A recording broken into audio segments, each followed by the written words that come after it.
السلام علیکم۔ بسم اللہ الرحمن الرحیم۔ 20 ستمبر 1916 کو لاہور کے ایک نواحی گاؤں میں ایک بچہ پیدا ہوا۔ 4 بہن بھائیوں میں یہ سب سے چھوٹا تھا۔ پورا گاؤں ان پڑھ مگر اسے پڑھنے کا بے حد شوق تھا۔ اس کے گاؤں میں کوئی اسکول نہ تھا، لہٰذا یہ 1.5 میل دوسرے گاؤں پڑھنے جاتا۔ راستے میں ایک برساتی نالے سے اسے گزرنا پڑتا۔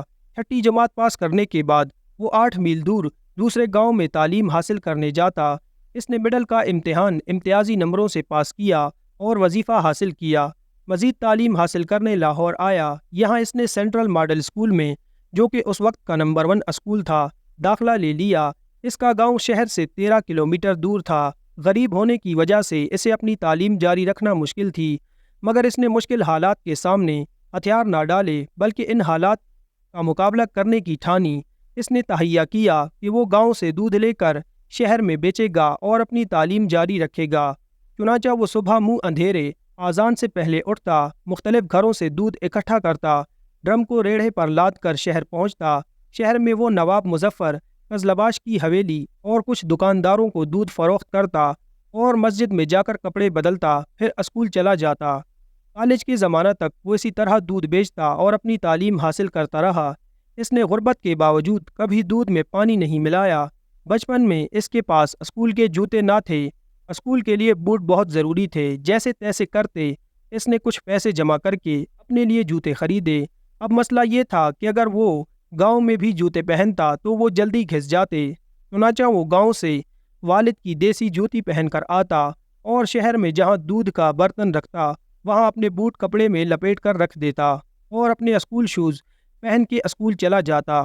والد سارا دن اور بیٹا ساری رات ننگے پاؤں پھرتا۔ 1935 میں اس نے میٹرک میں نمایاں پوزیشن حاصل کی اور پھر اسلامیہ کالج ریلوے روڈ لاہور میں داخلہ لیا۔ اب وہ اپنی تعلیمی اخراجات پورے کرنے کے لیے گاؤں سے ریڑھی میں دودھ لاتا اور شہر میں فروخت کر دیتا۔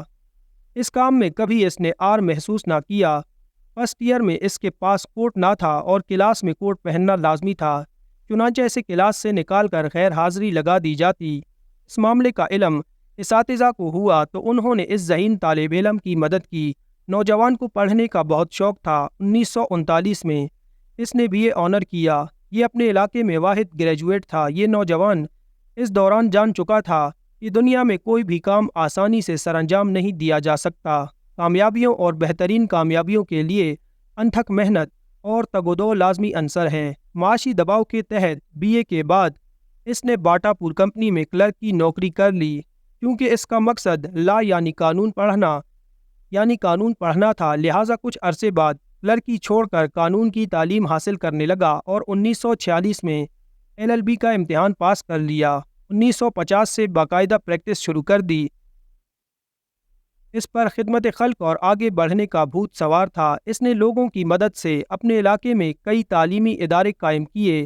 اس جذبے کے تحت 1965 میں مغربی پاکستان اسمبلی کا الیکشن لڑا اور کامیاب ہوا۔ پیپلز پارٹی کے روٹی کپڑا اور مکان کے نعرے سے متاثر ہو کر اس میں شامل ہو گیا۔ 1970 میں پیپلز پارٹی کے ٹکٹ پر MNA منتخب ہوا اور نواب مظفر قزلباش کے بھائی کو، جن کے گھر یہ دودھ بیچا کرتا تھا، شکست دی۔ 1971 میں ذوالفقار علی بھٹو کی پہلی کابینہ میں وزیر خوراک اور پسماندہ علاقہ جات بنا۔ 1972 میں پاکستان کے سب سے بڑے صوبے پنجاب کا وزیر اعلیٰ بنا۔ وزارت اعلیٰ کے دوران اکثر رکشے میں سفر کرتا۔ اپنے گورنر مصطفیٰ کھر کے ساتھ نبھانا ہونے کی وجہ سے استعفیٰ دے کر ایک مثال قائم کی۔ 1973 میں اقوام متحدہ میں پاکستانی وفد کی قیادت کی۔ 1973 میں وفاقی وزیر قانون و پارلیمانی امور کا قلمدان سونپا گیا۔ 1976 میں وفاقی وزیر بلدیات و دیہی مقرر کیا گیا۔ 2 دفعہ اسپیکر قومی اسمبلی بنا اور 4 سال تک انٹرنیشنل اسلامک یونیورسٹی کا ریکٹر رہا۔ ایک مفلس و کلاش ان پڑھ کسان کا بیٹا، جس نے کامیابی کا ایک طویل اور کٹھن سفر اپنے دودھ بیچنے سے شروع کیا اور آخرکار پاکستان کا وزیر اعظم بنا۔ یہ پاکستان کا منفرد وزیر اعظم تھا جو ساری عمر لاہور میں لکشمی مینشن میں کرائے کے مکان میں رہا، جس کے دروازے پر کوئی دربان نہ تھا، جس کا جنازہ اسی کرائے کے گھر سے اٹھا جو لوٹ کھسوٹ سے دور رہا، جس کی بیوی اس کے وزارت عظمیٰ کے دوران رکشوں اور ویگنوں میں دھکے کھاتی پھرتی۔ قارئین، ملک معراج خالد تاریخ کی ایک عہد ساز شخصیت تھے۔ آپ 23 جون 2003 کو اس دار فانی سے رخصت ہوئے۔ ان کے ہم سے رخصت ہوئے لگ بھگ 19 سال ہو گئے ہیں، لیکن میں سمجھتا ہوں کہ تاریخ ایسے افراد کو صدیوں تک یاد رکھتی ہے۔ یہ کسی کے ساتھ بے ایمانی نہیں کرتے، جس نے اپنا مقصد حیات انسانیت کی فلاح و بہبود کے لیے وقف کیا، جنہوں نے قومی مفاد کو ذاتی مفاد پر